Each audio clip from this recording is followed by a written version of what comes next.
pretendo abordar o tema já explorado por Vossa Excelência, presidente, o julgamento do Mensalão e a entrevista alentadora do ministro Carlos Aire Brito a respeito deste julgamento. Antes, porém, quero fazer 2 registros. O primeiro, não pretendo voltar às denúncias de negociatas que voaram nas asas da Gol. Não pretendo voltar ao noticiário policial que envolveu esta companhia aérea não há muito tempo. Mas acho que tenho o dever, como representante do meu Estado e do povo do Brasil, modestamente, eu tenho o dever de chamar a atenção da ANAC para o que vem ocorrendo. A Gol é uma empresa desonesta com os seus clientes, com os seus usuários, mente descaradamente para enganá-los, os trata mal, sem profissionalismo. Ontem fiquei por algum tempo ouvindo reclamações no aeroporto Afonso Pena, lá em Curitiba, no município de São José dos Pinhais, reclamações as mais diversas, de descaso, de maltrato, de mentira, de desapreço pelas pessoas. O que faz a ANAC? O governo privatiza aeroportos e privatiza na escuridão, sem transparência, com uma agilidade incomum para um governo lento e paralisado. Privatiza os grandes aeroportos. Privatiza em termos, porque o dinheiro público pagará a transferência desses aeroportos a empresas privadas. Mas e as companhias aéreas? Eu estou me referindo especificamente à Gol. Estou denominando esta empresa de desonesta, de desrespeitosa, de debochada. O descaso é permanente. Passageiros ficam durante 1h30 dentro de uma aeronave em determinado aeroporto com céu de brigadeiro. O destino também é uma cidade com céu de brigadeiro. Qual é a justificativa para o atraso de 1h30? É de que estão ocorrendo problemas meteorológicos. Ora, senhora presidente, o povo brasileiro merece mais respeito. Não estou dizendo isso em função da Copa do Mundo, porque virão turistas de todo o mundo e certamente viverão esse tipo de constrangimento. Estou dizendo e fazendo um apelo à ANAC em respeito ao povo do Brasil que não merece esse tratamento. O outro registro, senhora presidente, é de que estou encaminhando à Comissão de Meio Ambiente, Defesa do Consumidor, Fiscalização e Controle 2 requerimentos, convidando o ministro Alexandre Padilha, da Saúde, para em audiência prestar esclarecimentos sobre denúncias de desvio de dinheiro público no seu ministério. Eu tenho boa impressão do ministro Alexandre Padilha. O considero um ministro eficiente até esse momento. No entanto, é preciso que ele venha ao Senado Federal trazer explicações sobre denúncias que envolvem o seu ministério.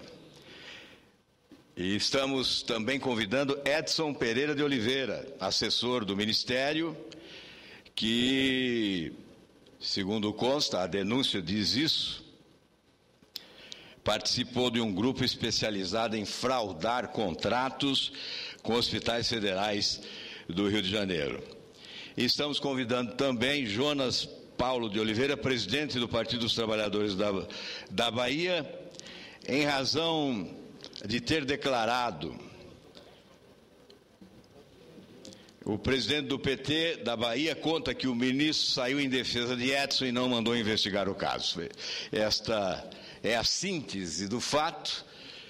É evidente que os fatos que envolvem a saúde pública no Brasil são inúmeros, as denúncias são reiteradas, esta casa se recusa a instalar CPI, o governo não permite a instalação de CPI, os governistas não desejam investigação, bilhões são desviados e o Senado silencia, o Congresso silencia, o governo é conivente, complacente, e diante dessas dificuldades de investigar, nós estamos pelo menos tentando valermos-nos desta prerrogativa limitada, que é de convidar, para ouvir, para tentar esclarecer, para que o fato não seja ignorado, para que essa complacência não estimule a impunidade e abra ainda mais as portas da corrupção nesse país. E, finalmente, senhora presidente, o tema essencial sobre aquilo que, em páginas amarelas da revista Veja, sob a manchete "Será o julgamento do século", ouvimos palavras de esperança da parte do ministro Carlos Aires Brito em relação ao julgamento do Mensalão. Julgamento da história. Esse foi o maior escândalo de corrupção que a minha geração assistiu. Eu não conheço outro que tenha alguma aproximação com a dimensão que alcança o escândalo do Mensalão. E o próximo presidente do Supremo Tribunal Federal afirma: "Vou agir com brevidade. Uma vez disponibilizado o processo para julgamento, vou colocá-lo em pauta em 48 horas. E diz o ministro que todos os ministros já estão estudando esse processo há bom tempo. E ele diz: "Tenho certeza de que cada um deles, sem exceção, está procurando cumprir seu dever com isenção. O meu papel nesse caso é duplo, serei julgador, mas também presidente." E diz: "Me cabe marcar a data logo o processo seja liberado para a pauta. Quem libera é o ministro revisor Ricardo Lewandowski. Estamos em ano eleitoral e, como a imprensa já anunciou, com base em uma declaração do próprio ministro Lewandowski, há o risco de prescrição. Então é evidente que eu, como presidente, vou agir com toda a brevidade. Uma vez disponibilizado o processo para julgamento, providenciarei sua inclusão na pauta em 48 horas. O que se sabe é que o crime de formação de quadrilha prescreverá. E isso é uma lástima. Certamente alguém escapará das malhas da justiça em razão da prescrição. Para os crimes com penas mais leves, também certamente haverá prescrição. Mas o ministro diz: em tese, se todos os réus forem condenados e o forem pela pena máxima, não há o menor risco de prescrição. A possibilidade de prescrição existe, porém, para os réus que pagarem a pena mínima. Estamos fazendo estudos detalhados sobre essa e outras questões. Todavia, repito, estou falando em tese. E diz o ministro: é um julgamento incomum pelas circunstâncias em que o Ministério Público diz que os crimes ocorreram pelo número de protagonistas e pela quantidade de imputações. Tudo isso concorre para tornar o processo incomum. Há uma pressão compreensível da imprensa e da sociedade para que os fatos sejam postos em pratos limpos e com todo o rigor. Está certa a sociedade, mas cada um de nós tem de se afastar das pressões e estudar o processo. A fase da denúncia foi ultrapassada, vencida.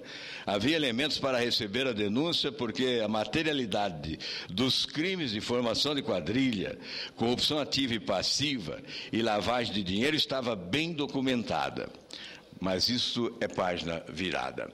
Página virada que queremos rememorar. O Procurador-Geral da República, Antônio Fernando, corajosamente denunciou 40 dos envolvidos e investigados pela CPI dos Correios no Congresso Nacional.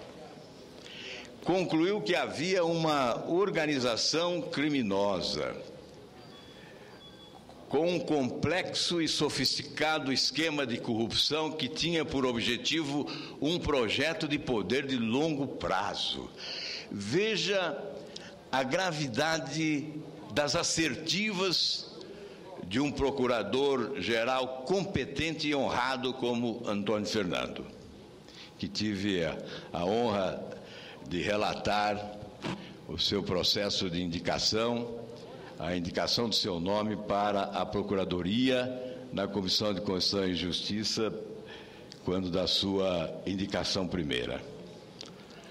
Portanto, veja a gravidade, a dimensão do fato, a proporção do escândalo, a responsabilidade do Supremo, sem dúvida, um julgamento histórico, que pode revitalizar, valorizar a Suprema Corte, onde estão fincados alicerces essenciais do Estado Democrático de Direito, ou, lastimavelmente, poderá se constituir em enorme frustração, capaz de sepultar sonhos e esperanças do povo brasileiro, de ver a impunidade derrotada nesse país. Eu concedo ao senador Pedro Taques uma parte com satisfação. Peço apenas licença ao senador Pedro Taques, seu apartante, ao senador Álvaro Dias, para registrar com satisfação a visita dos cadetes do curso de cavalaria da Academia Militar das Agulhas Negras, AMAN, de Resende, no Rio de Janeiro. Bem-vindos à sessão de hoje, dessa tarde, aqui no Senado Federal.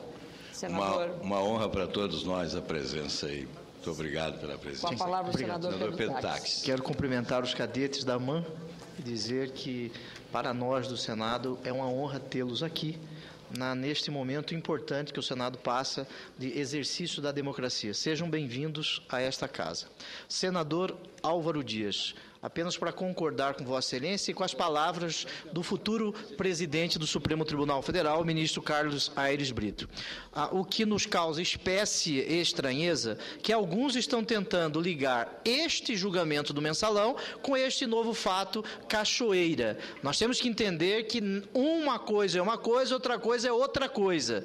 Este julgamento no Supremo Tribunal Federal precisa se dar sim agora, porque senão o Supremo Tribunal Federal vai cometer um erro histórico de deixar para ano que vem. Ano que vem, nós teríamos prescrição desses crimes. E o Supremo Tribunal Federal não pode fugir à sua responsabilidade, como o Senado também não pode fugir à sua responsabilidade. Nós temos que cobrar do Supremo Tribunal Federal para que este julgamento se dê este ano. Este ano, sim, sob pena de prescrição dos crimes, notadamente a formação de quadrilha. E nós, aqui no Senado, temos que cumprir a nossa obrigação, como o Congresso Nacional fez por ocasião da CPI dos Correios, que resultou no inquérito do mensalão. Quem leu as alegações finais do Procurador-Geral da República, que se encontra no site do Supremo Tribunal Federal, sabe a gravidade deste fato. Eu li as alegações de Sua Excelência, o Procurador-Geral da República. Ali está provado,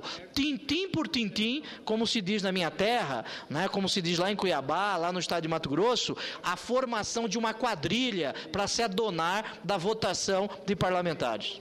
Muito obrigado, senador Pedro Taques, que tem conhecimento jurídico e pode tecnicamente esclarecer as preocupações que certamente estão sacudindo a imaginação das pessoas de bem desse país que querem um julgamento exemplar, histórico, que possa estabelecer, quem sabe, o marco de um novo rumo para esse país.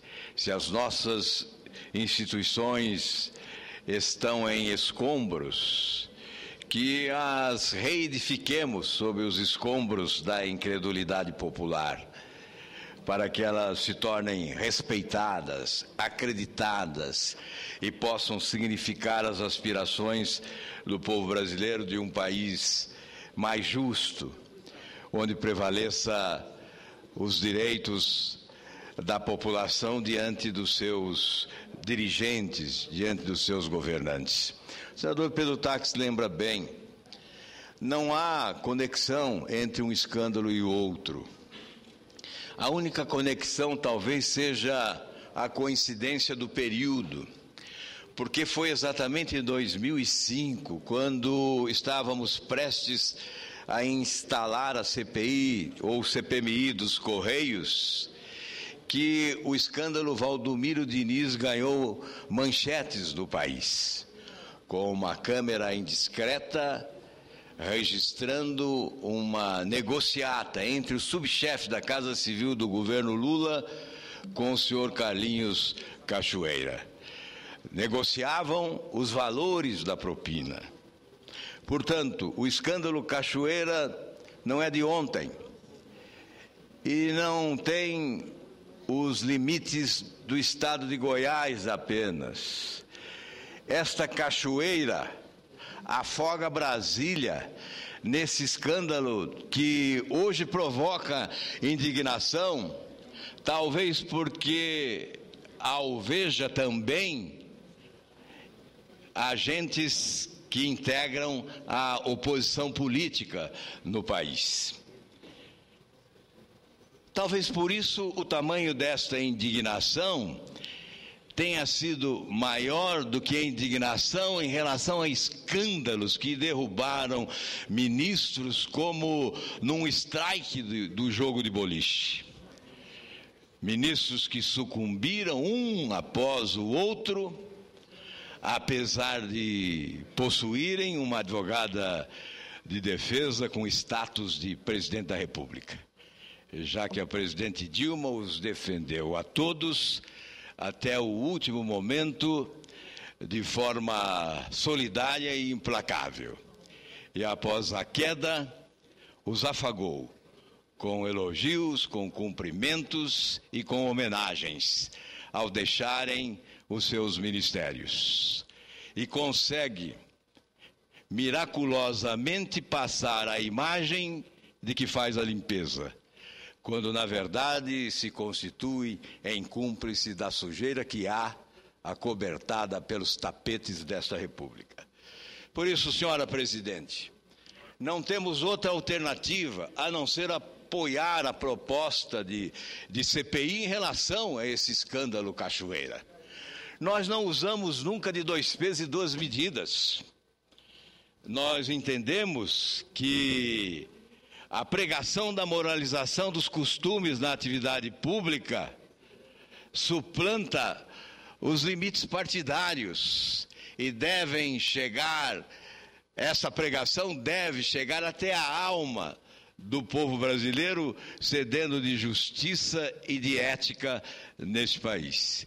Os valores, lamentavelmente, foram destruídos nos últimos anos. Os valores essenciais das pessoas de decência, dos homens e das mulheres de bem, esses valores foram trucidados nos últimos anos neste país. Mas há aqueles que ainda imaginam possamos ter esperanças de reabilitá-los. É o que queremos.